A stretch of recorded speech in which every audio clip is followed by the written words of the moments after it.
morning, Justice. Good morning, Thicc. How are you doing today? I'm feeling a little the day after.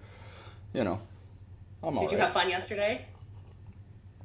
Uh, I didn't have to cook, and yeah, there was a lot of libations, so it was pretty good. Can't That really sounds complain. great. Yeah. I had a low key holiday after my road trip. I wanted a day just to hang out, so I'm just full of energy this morning. Oh, Multiplied by the fact that I am tremendously excited about our guest this morning. Our guest this morning is Shane Cunningham, who is the pop culture aficionado for the Mike on Much podcast, as well as one of the co-hosts of This Family Tree. I met Shane when I left Windsor before I came back because I was chasing the internship for the Mike on Much podcast, and Shane is the individual who was running that. So I'm very excited to have some time to catch up with him sort of this morning. yeah. I'm gonna apologize. I have two little kittens, and the kittens are right now running around this room. So you're probably gonna hear something like a whole bunch of wrestling in the back. And if I can snag one of them, I'll give you all a little bit of cute time. But before Please cute, do, and please never apologize for kittens. And before so before we bring Shane in, why don't we switch to our video for the day? And this video is brought to you by Thicc, filmed and edited by Derek Impens. It's their quarantine cover of All the People. yeah, here you go. All the people are catching up to nothing. All the people are going out to nowhere. All the people getting crazy at the same time. All the people going crazy at the same time. All the people are catching up to nothing. All the people are going out to nowhere. All the people getting crazy at the same time. All the people going crazy at the same time. I don't feel it. Nothing's gonna get me out of bed. I'd rather take my head from off my shoulders. Give it something worthy of a modern man. And I am here to mess around. Yeah, yeah, yeah, yeah. I'm just trying to pick myself right off of the ground. All the people are catching up to nothing. All the people are going out to nowhere. All the people getting crazy at the same time. All the people going crazy at the same time. All the people are catching up to nothing. All the people are going out to nowhere.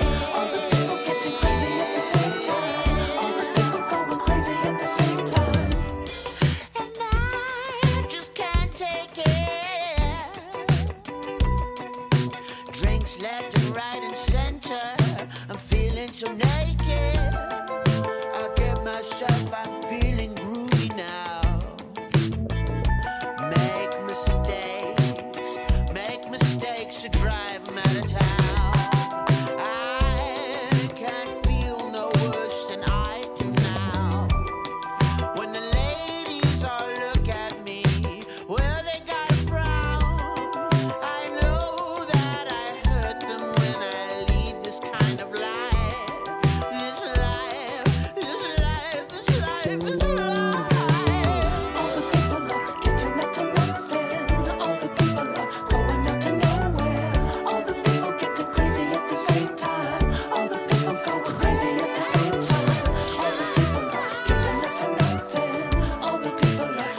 Wow, that was awesome. That was Thicc.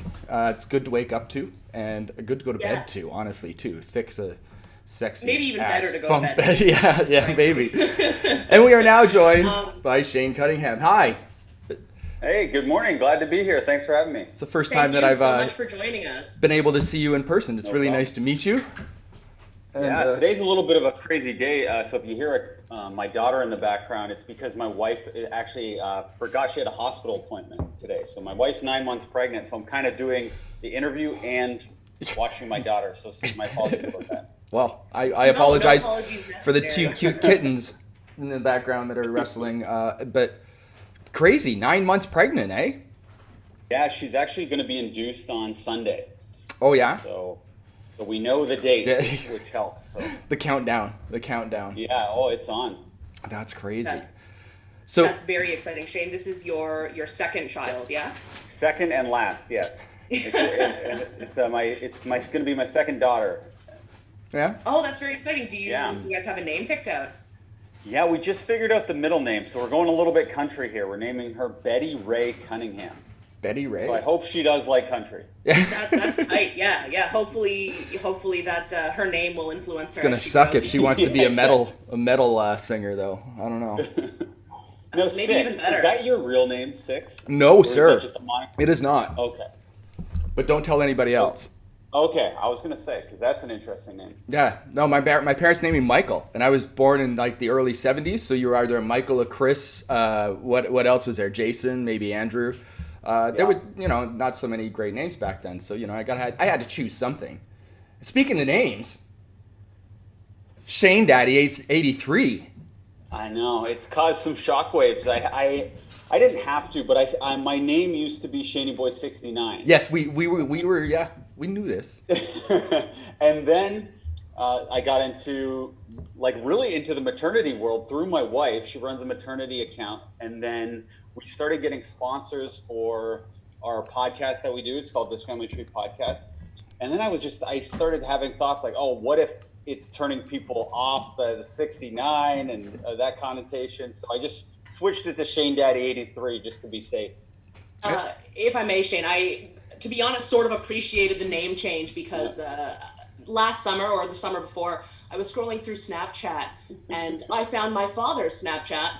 And he was Sweaty Steve 6.9, and that was really. Are you kidding? Yeah, that was really fun, really true. exciting. So I'm sure perhaps she may not know it now, but Lucy may thank you in the future. Yeah, exactly. Yeah, you gotta change the crazy name before they're cognizant of it. Yes, yeah, absolutely. But I'm glad you brought up This Family Tree because that sort of segues beautifully into sort of the meat of the discussion. But how did quarantine and sort of pandemic life, how did that affect your production of your podcast? I think it increased it probably, I'm no scientist or statistician, but I'd say about 300% because I was commuting to Toronto every day before. Right. So that was taking roughly 30 hours of my week just waiting for the bus, taking the hour-and-a-half commute, and then the hour-and-a-half commute home. And then I would walk from the bus station to save money. I didn't want to pay for Ubers every day. So I'd walk from the bus station to my door, which was about a 40-minute walk. So my days were filled with doing what I consider now to be nonsense because, all of us have kind of adapted to this quarantine and how much more effectively we can actually work from home. Meetings now, I can do a Zoom meeting in my pajamas. Yeah. Whereas before, and you might be. Yeah, exactly. You're commuting into Toronto from Hamilton, yeah? You're still out in Hamilton? I was, but I don't know if it's ever going to go back because my boss was kind of alluding to the fact that maybe I can work home for the future. But just to answer your question, what I started doing with the extra time was just reaching out to well-known names in the motherhood community and the fatherhood community. We just had Perez Hilton on our podcast. So he's a single gay dad of 3, and no one has really talked about that side of his life before because obviously the gossip blog is the thing everyone wants to talk about. So we had him, and we just had Jillian Harris, who's probably one of the biggest mom bloggers in the mother sphere. So we're doing quite well right now, and I think we're where we are now, what I envisioned 3 years from now. So we really amped it up in this 4-month quarantine period. Yeah, absolutely. Sometimes you just got to put the brick on the gas and let it go, right? Oh, exactly. Yeah. My cousin had a baby just at I guess the beginning of all of this. Since you kind of like are dealing with the mom sphere and that, how has the anxiety level, or has there been issues with, having to give birth and going into the hospital now with everything that's going on, or is there is there a good feeling of safety in those wards? Well, my wife has lupus, so that's an autoimmune disease. Holy so shit, yeah. There's always a high level of fear just for that. Even, when out of COVID, we're always concerned in hospitals and taking precautions, and because obviously that's where the sick are being cared for. But luckily, at the beginning of quarantine, or when COVID first kind of struck in March, I wouldn't have been allowed in the room with her. I wouldn't have been able to hold her hand as she was delivering. But now things have opened up a little bit, so I'm able to be in the room. My wife's literally at the hospital right now, but she has an N95 mask that she wears, and we have anxiety, but it's not as high as it would have been, let's say, 2 or 3 months ago. Yeah, I think like my mother is fighting a little cancer as well and has to go into the hospitals for kind of a few things here and there. And my anxiety level at the beginning of this, because they wanted her to go in for something, and it was like, you're not going into a hospital, you're not going in. And then essentially it was like almost the day before, I think, and then they phoned her up and they're like, we're canceling all these appointments. And I'm like, oh, thank God, now we don't have to make this decision. That kind of decision was made. And it really eased up on the anxiety, and they actually changed a lot of the treatments so people were able to kind of come to her house and do what they needed to do too. So there is like an augmented service. Well, that's good. And everybody's healthy up to this point, and you've got like a countdown to Sunday. Yeah, Sunday's the date, and my wife hates being pregnant. She's very uncomfortable. Oh, dude, this heat. Last month has been terrible. She can barely move. She gets what is called lightning crotch. So like we could just be walking. A 2-minute walk could take us 2 hours. Yeah, just that's nerve pain, right? Like, yeah. I guess. I don't know. I should research it. Yeah, I should know. I'm from the tattoo crowd, so I mean, a lightning crotch meant literally lightning bolt crotch. I mean, I've seen that done several times, but I'm not sure what it is in the mom sphere. I'm gonna get punched after this from my wife. I'm sure. She's gonna just be like, you just sounded like an idiot. Not to completely derail from baby talk, which we're welcome to come back to if that's what we'd like to do, but I have some questions, Shane, about how your other project is going. You're also the pop culture aficionado for the Mike on Much podcast, and how that's a little bit different in that you're not working with sort of your family sphere like you would be with this family tree. That's with sort of other folks. So how has that been going over quarantine? Well, it's tricky because Max, who's lead singer of Arkells, he is one of the co-hosts on the podcast, and also a very close friend of mine. I also do it with Mike Veerman, who's a very, very close friend of mine.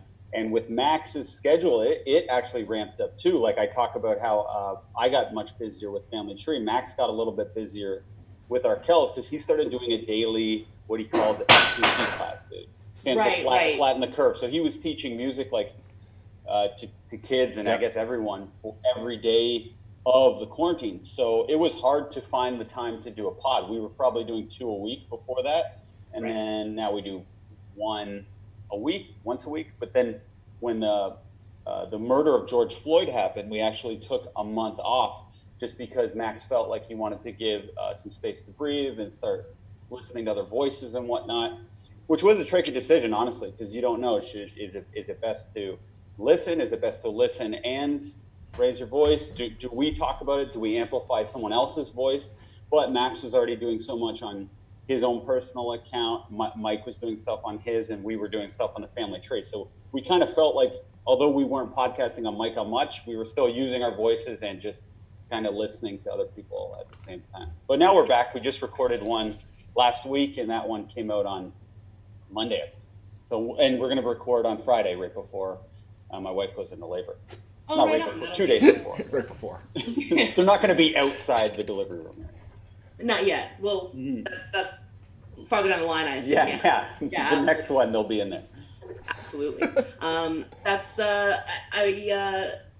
it's interesting to hear your perspective on the sort of the George Floyd murders, because Thicc and I had similar questions. You know, you are, as an individual with privilege, I have to ask myself, with a platform, do we have to use our voice to boost or to take the day? And we decided for the Blackout Tuesday, we took the day, but then afterwards move forward with like locals who sort of had stakes in the situation and had conversations with. We spoke with city councilors and those kinds of things. So it's yeah, I appreciate your perspective on that. Is basically what I'm trying to get around to. Like I was curious what we were going to do, but my wife, although my wife's a white woman, white privileged woman, she's also an educator, so she has taught courses dealing with race, and she was teaching during when this all was happening in the heart of it. So she actually put together a project for her. She teaches a high school class that she was doing on the Black Lives Matter movement. So I felt a little more confident to speak on it, just because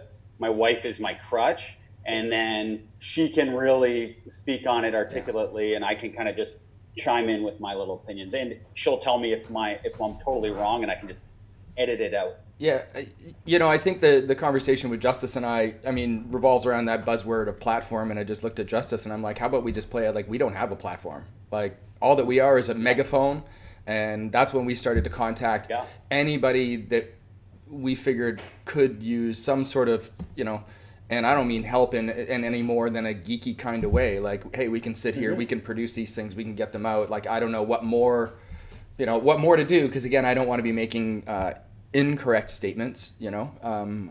And you know, the shitty fact is I'm 47, and I have to unlearn a whole lot of stuff too, and relearn, and you know, reconfigure the perspective that you had in the past, and kind of on, you know, what was written history versus what is real history. And I don't know, I guess that learning and unlearning is a continual process, and I felt it was really good to just shut my mouth and try and learn a little. And what we started to do were these morning shows, because for ourselves, the best thing that we could do was talk to other creative people that were just going through, you know, very similar feelings. How do you create? You know, are you feeling like creating? You know, so we didn't also want to put too much onto into social media. There was other people that needed to talk. So it is really interesting to hear your perspective on it, and it's nice that people are talking about this stuff and putting it out there. So kudos to you guys for that. And for us, the real test, I guess, is going to be in a year from now. Are we still doing what we said we're going to do, which is having more Black guests, more people of color on our pod? Because to be honest, like I think we only had one person of color on our podcast in 50 episodes for this family tree. And, you know, I was having men on the podcast, on a maternity podcast. And for me, I thought I was being so inclusive because I was including men. You know, that's how ignorant and lack of thought I was putting into having a diverse lineup of guests. We found a similar struggle, actually. Shane, I haven't shared this with you yet, so I'm very excited that I get to do this now. But Thicc and I actually sold our web series Instrumental to Bell Media. Oh, wow, that's amazing. Yeah, thank you. We're very excited. It's going to be on 5 TV1 once we're able to begin production and move into that realm. But going through guests, we're sort of still in pre-production and starting our guests. Windsor is our Windsor art community, as we have kind of found, is very insular, and we all kind of know each other. So when we were building our guest list, we found it very easy to just sort of lean on that and be like, yeah, of course, we know incredible people. 1, 2, 3, 4, 5, 6, sold, baby. Yeah. But then after these things start happening, and you have to recognize oh man, that list is real white, eh? and just like you were talking about with this family tree, Thicc and I had to make a commitment to include more guests of color on our show Instrumental, and that's something we're proud to do, because diversity and inclusivity is something that we're very passionate about. But you find out suddenly that just because you speak lip service to those concepts doesn't actually mean much. You really got to put your money where your mouth is. And the series is called Instrumental, and it's a discussion with artists about the tool that defines them. So, I mean, it can actually be a visual artist, it could be a musician, we've dealt with chefs, and the list goes on, pizza makers, beer makers. And, so it really, as you kind of get the ball rolling, these are all these people that you realize you're connecting with and we're talking to. And then when you think about kind of expanding that guest list, you're like, well, maybe I also have to expand what it is that I'm doing in my daily life. The restaurants you're going out to or the music that you're taking in. My wife is saying that there wasn't as many black influencers as there were white influencers. But then we just realized it's just we're not following them. Yeah. So they're not in our daily thoughts. So my wife, she was under the impression all the biggest influencers in the world in the maternity world just happen to be these white women.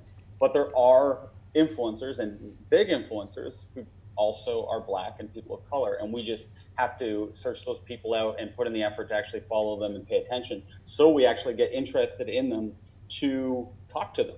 Mm-hmm. Mm-hmm. We weren't doing that. That's actually an incredible point, Shane, that I appreciate greatly, in that filling your social media feeds with diversity, inclusivity, body positivity, all sorts of those. I learned, I was probably 18 or 19 when I realized that I had a level of control over the kinds of things that I found beautiful. And it was because of the things that I followed on social media, the projects that way. And when I opened my feed up to a wider variety of body types, skin types, just different people who just weren't necessarily my people, your mind opens and things change. So I want to apologize a little bit for dominating the conversation. And I think it's good. Sorry, I had a train. It's gone. It left. No, that's it left all right. the building. It's just I was going to ask Shane. What we usually like to sort of end off or lead into the end of this show with a question about optimism. So Shane, we want to ask you, what is keeping you optimistic through these incredibly trying times? What's your shining star? Of course, outside of the birth of your second child. Okay, so you took away my answer then. Okay, so what's keeping me optimistic is honestly, and obviously this is, if I had to pick between this happening and not, I would definitely pick no COVID. But I am an introverted person.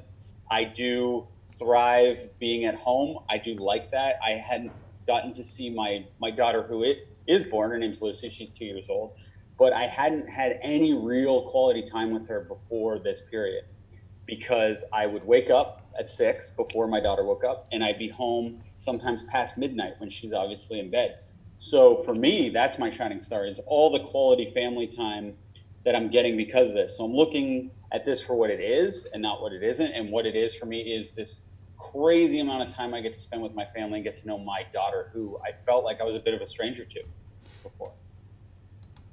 That's incredibly beautiful and succinct, Shane. Thank you so much. Thicc, I want to turn it over to you again. Do you have any more questions before we sort of lead into the end here? Well, I realized where the train was. Look at this. There she is. We have cuteness. Heard me talking about her. Sorry.